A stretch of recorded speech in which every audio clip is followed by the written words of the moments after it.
Good evening and welcome to For the People and the second part of our conversation with psychiatrist Dr. Frances Cress Welsing on white racism. Now, in different parts of the country when I go around and speak, I will ask, white people, do you want your children to be colored? Do you want your grandchildren to be colored? Do you want your great-grandchildren? Do you want your great-great-grandchildren to be colored? And they say no. So I say, well, if you don't want that to happen, you have to be engaging in certain specific behaviors. Do you see? So that that issue about genetic annihilation does not occur. And this is what we experience, do you see, as black people, as non-white. And they should be engaged in what activities? Excuse me? They should be engaged in what? That black people should be engaged? No, I thought you were saying the whites. I'm saying that the white, do you see, we keep running into, wait a minute, there's a wall. Let's say it might be a black man trying to matriculate in a job situation, and he finds I can only go this far. And then I run into this invisible wall. And people might say, oh, no, we're not discriminating. But the black person knows that that wall is there. They keep hitting the wall, do you see? Or they're eliminated, or it's just like looking, how we're looking at the Supreme Court decisions that have recently come about. Do you see? Oh, wow, they're now going back to the old way of doing things. The door opened a little bit, and now the door has to slam back, do you see? And we feel that pressure. And this is what we say, well, racism is going on, do you see? But the white response would say, oh, nothing is happening. Now, if more African Americans and Africans around the world were to begin to look at white supremacy in the manner that you have outlined, what would it mean in terms of how we respond to white supremacy as opposed to, quote, that traditional? Well, that's why we have this chessboard here. All right. Because I say that the behavioral dynamic of white supremacy is analogous to a chess game. We haven't looked at it in that way before. See, we've looked at it, everybody hold hands, ring around the rosy, we're all in this together, and we found that, wait a minute, that's not what's happening.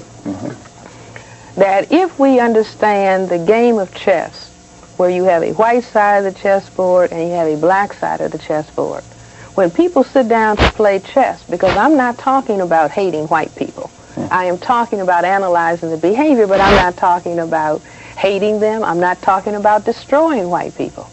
But I am talking about understanding this so-called game of chess. Now, if we look further at the chess game, that in the game of chess for the last 100 years, the game has been played where white always moves first.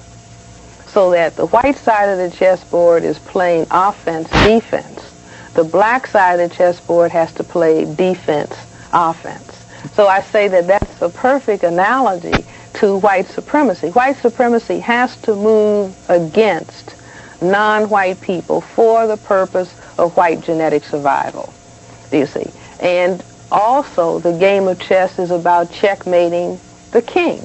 You see, with white moving offensively and then defensively, that means that the real issue in the game of chess is about the white king checkmating the black king. And I say that that is perfectly analogous to racism, white supremacy, because the primary thrust of the attack of racism, white supremacy, it's against all black people or all non-white people, but it is most specifically against the black male, because it is the black male who can cause white genetic annihilation. Do you see? And so the game of chess is about the white king checkmating the black king.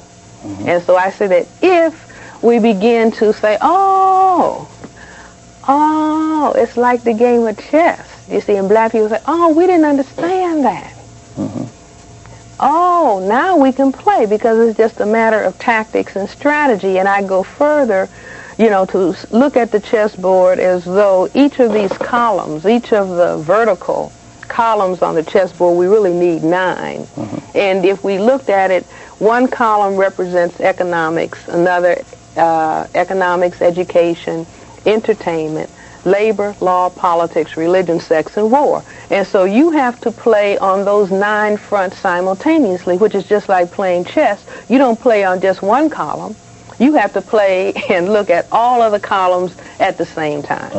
Do you see? And so if we now begin to say, oh, we understand the dilemma of the white minority on the planet, that they are actually operating in fear of white genetic annihilation, you see, and the intention then being to survive, white genetic survival by any necessary means, and I mean any necessary means, any necessary means, then black people can begin to say, oh, okay, that means that we have to have tactics and strategies for, you see, black survival and maximal development.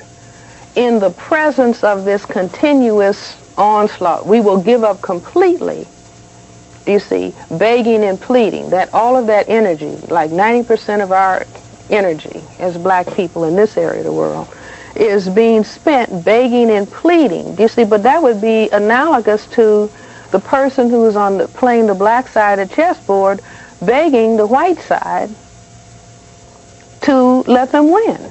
Do you see? So if you're playing the black side of the chessboard and you start asking the white side to let you make some points, they ought to take you to the nearest mental hospital. That's not the way the game is played. Do you see? The same thing with basketball, the same thing with football. And is that why we're back now to the Supreme Court going back and undoing? Right. Well, that, you see, I say that it's that cycle. In other words, white supremacy, you can look at it as Mr. Neely Fuller does, as, you know, having 4 phases: establishment, maintenance, expansion, and refinement. And so after you go into refinement, you have to go back to establishment. So what do you think of the goal of equality? Well, I think that the issue about equality, the dynamic of racism as I have analyzed it, and white supremacy, is coming about because people feel unequal. You see, people feel, well, somebody else has a dominant genetic trait that can cause my genetic annihilation. And so that's the game that's on the table. And so equality, do you see, you cannot establish equality when you have that dynamic going on of somebody feeling, I have to have everything, or I have to be in charge, either because I'll be genetically annihilated or because I feel genetically inadequate.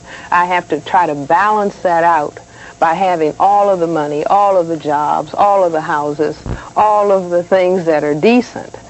Do you see? And I can only feel balanced out if I'm looking at the people who I really look at as genetically dominant to me, if I can reduce them to a state of inferiority, and then I can say, see, I'm superior. Now that's the dilemma. And I have said, when I wrote the paper, The Crest Theory of Color Confrontation, I said the challenge to white behavioral, it's a challenge, or the challenge to white behavioral scientists, to help the white population locally and globally become comfortable with its color and its minority status in the world. How do you do that? Well, first of all, by talking about it. Do you see? But this is a topic that you cannot talk about. I mean, you know, you should take an A and 1,000 gold stars for having, you know, airing this kind of discussion. This is a discussion that you cannot bring out. Do you see? If you are a black person trying to talk about racism, you can lose a job. Oh, she's always talking about racism. Do you see? No, we don't want to talk about racism. We certainly don't want to analyze it, because if we analyze it, then, do you see, one can get rid of white supremacy.